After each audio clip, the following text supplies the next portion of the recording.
Okay. All right, so we're gonna do for the shin. So you'll need your cover roll stretch, okay? And what we're gonna do is we're gonna map out where we think the length of tape and the width of tape that we need to cover the area. So generally speaking, when we have shin splints, right, it's somewhere in anterior tibialis. It can be posterior tibialis. So if that's the case, you would have to then roll them on their side so you can see this area, okay? And then what you'll need to do is identify the specific location of the pain. So you'll use the athlete to help, and then you'll palpate. So generally you kind of want to come up the tibia, and usually there's like a spot right in the tibia, right? So then what you'll do is just X marks the spot.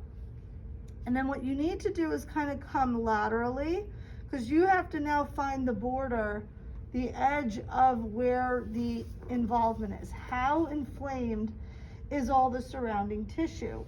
And so once you identify, like, no, that's not really tender. Okay, there's my marker. Yes, that still hurts. Now, no, that doesn't hurt. Yes, that still hurts. No, that doesn't hurt. And so you try to find the border of how involved the tissue is. Okay, so now you know that's the area that you have to unload. So then you think about that when you're cutting your tape here. So, and then generally, before I cut the tape, you want to think about, if it's on this side, you want to kind of come to the same area on this side. Because remember, this injury, MTSS, is a traction injury. And what's happening is it's pulling off the bone this way. So we want to bring everything back towards the bone to approximate the tissue. So that means you're going to need an anchor on this side, okay? You don't want the anchor to be on the tibia, because the tibia is what's inflamed. So we want to go beyond the tibia. So your white tape, your coverall then, you'll imagine is on this side. So you can kind of see the size that you need, okay? But we always go a little beyond our markers because we want to ensure we've covered the area completely, okay? So I'm gonna take a piece. Remember, we always cut across the coverall box.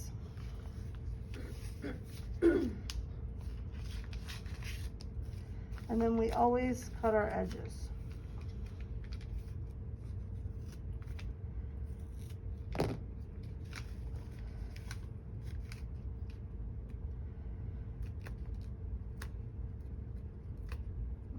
Okay.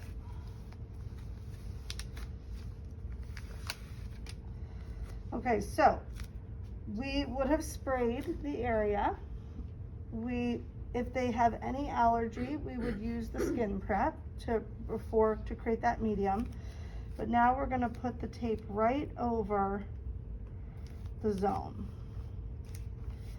And generally, you can kind of still see your markers, so you know where you're at, okay? Now from there, we're going to create our anchors, because we need anchors along the side in order to attach our strips to that are going to approximate the tissue. So I'll measure my anchor.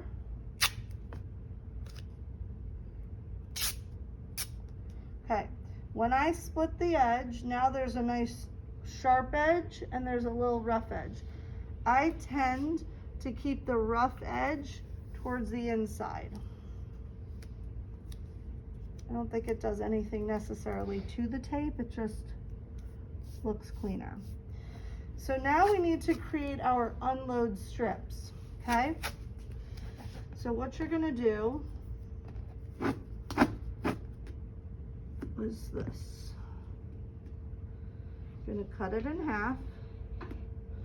Now, when I go to strip this, don't pull up, because it's just gonna pop off your anchor. One down, one up, kind of put them back together. And then I envision how long is that space that I need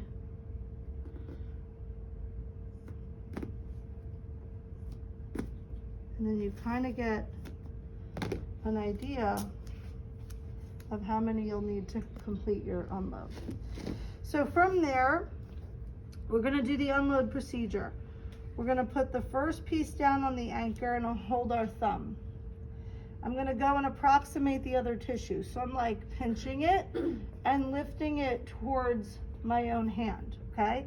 I anchor, I lift, I pull, and I lay down to the other anchor. Now, for any other space in the body, we would then come this side and pull to create our basket weave. But because this is a traction injury, we're going to pull everything towards the bone.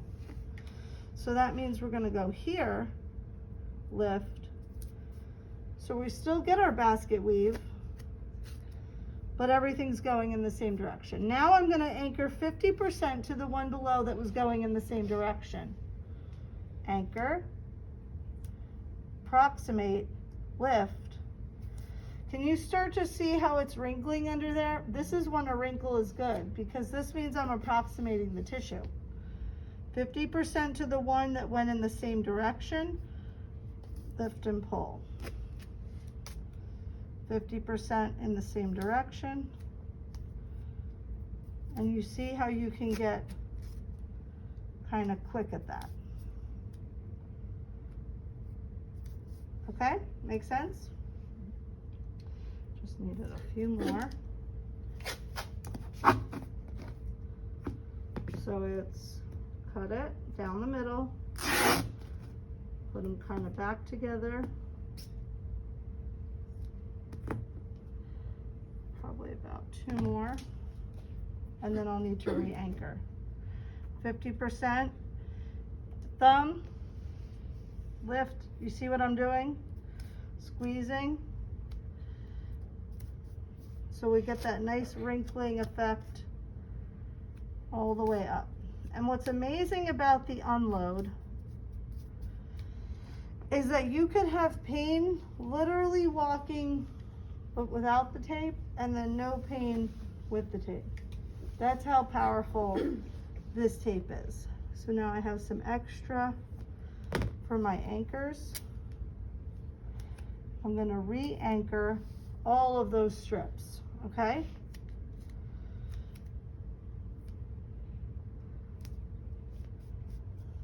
And then because I had an extra piece,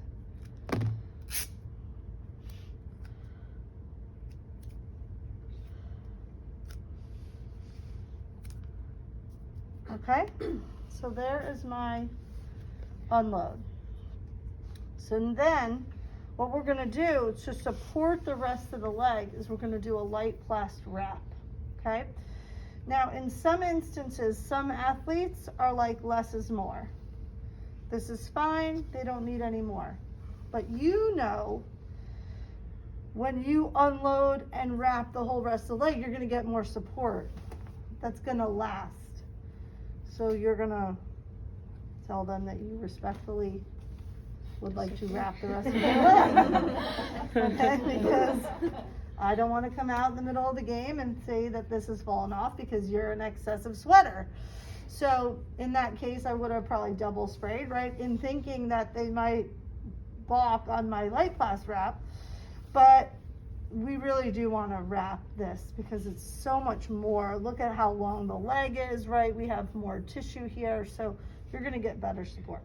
So then we'll have them stand up. Now, if I'm in the training room, I'd bring them to the floor, but for the purpose of the demo, it's easier to be up here. And so what we do here is, and I'm going to grab, I have these extras from the previous years. They're like extra rolls of white tape that we kind of put under the heel just to sort of lift and relax the leg, okay? And then, hold on, I forgot something. Okay, so then we would have sprayed this area, right? But we didn't spray this area. So once you're up, you got to give them one more quick shot of some spray because now you're putting on your wrap and that's got to stay now to the rest of the skin. So let's assume that I did that, right? I sprayed the rest of, this will never come off if I actually use spray. So then we're gonna do our wrap. So we're gonna do it, do you see how I leave some out there purposefully? I do that because if you start here, where does your pre-wrap have to go? Very far down. And that's a little excessive, okay? So I tend to stay kind of right here. And then I leave a little bit poking out again because I know I need 50% on the skin above. Okay, so now here we go with our light plast. So I'm gonna have you come this so you can see this angle. So you saw the crisscross strips, right? The basket weave.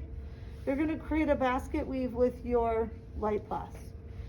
Now you could just spiral up, but the basket weave is gonna give even more support when we angle it. So what we're gonna do is we're gonna start 50% on and 50% off. Do you see the down angle? We're gonna come behind and we're gonna go up, okay?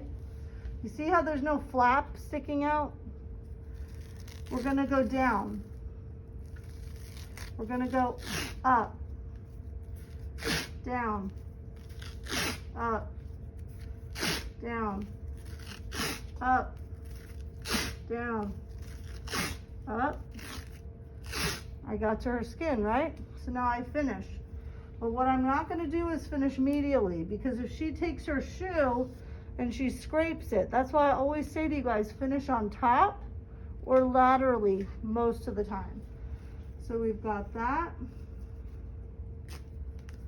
I'm finishing laterally.